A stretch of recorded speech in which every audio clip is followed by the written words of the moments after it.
Are wind and solar power the answer to our energy needs? There's a lot of sun and a lot of wind.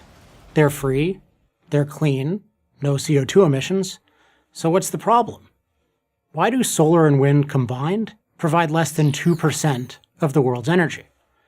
To answer these questions, we need to understand what makes energy, or anything else for that matter, cheap and plentiful. For something to be cheap and plentiful, every part of the process to produce it, including every input that goes into it, must be cheap and plentiful. Yes, the sun is free. Yes, wind is free. But the process of turning sunlight and wind into usable energy on a mass scale is far from free. In fact, compared to the other sources of energy, fossil fuels, nuclear power, and hydroelectric power, solar and wind power are very expensive. The basic problem is that sunlight and wind as energy sources are both weak, the more technical term is dilute, and unreliable, the more technical term is intermittent. It takes a lot of resources to collect and concentrate them, and even more resources to make them available on demand. These are called the diluteness problem and the intermittency problem.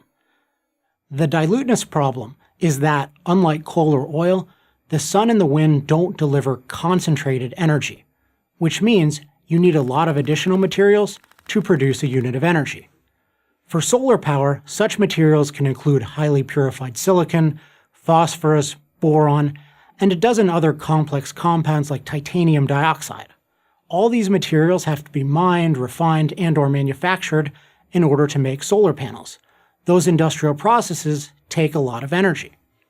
For wind, needed materials include high-performance compounds for turbine blades and the rare earth metal neodymium for lightweight specialty magnets, as well as the steel and concrete necessary to build structures, thousands of them as tall as skyscrapers. And as big a problem as diluteness is, it's nothing compared to the intermittency problem. This isn't exactly a newsflash, but the sun doesn't shine all the time, and the wind doesn't blow all the time.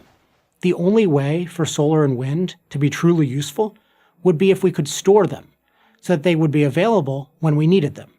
You can store oil in a tank. Where do you store solar or wind energy? No such mass storage system exists.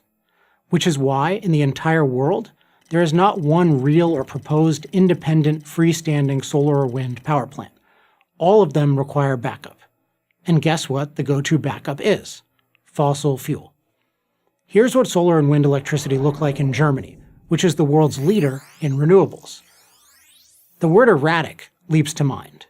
Wind is constantly varying, sometimes disappearing completely. And solar produces little in the winter months when Germany most needs energy. Therefore, some reliable source of energy is needed to do the heavy lifting. In Germany's case, that energy is coal.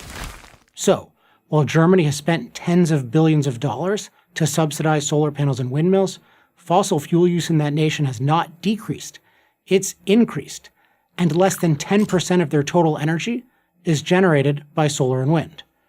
Furthermore, switching back and forth between solar and wind and coal to maintain a steady flow of energy is costly.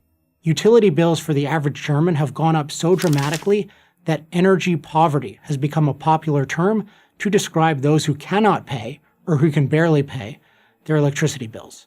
If those bills one day go down, the reason will not be more solar and wind energy, but lower oil and coal prices. There's no free lunch, and there's no free energy. And that very much includes the highly expensive energy from the sun and the wind. I'm Alex Epstein of the Center for Industrial Progress for Prager University. To subscribe to our YouTube channel, click here. To help keep our videos free, donate here.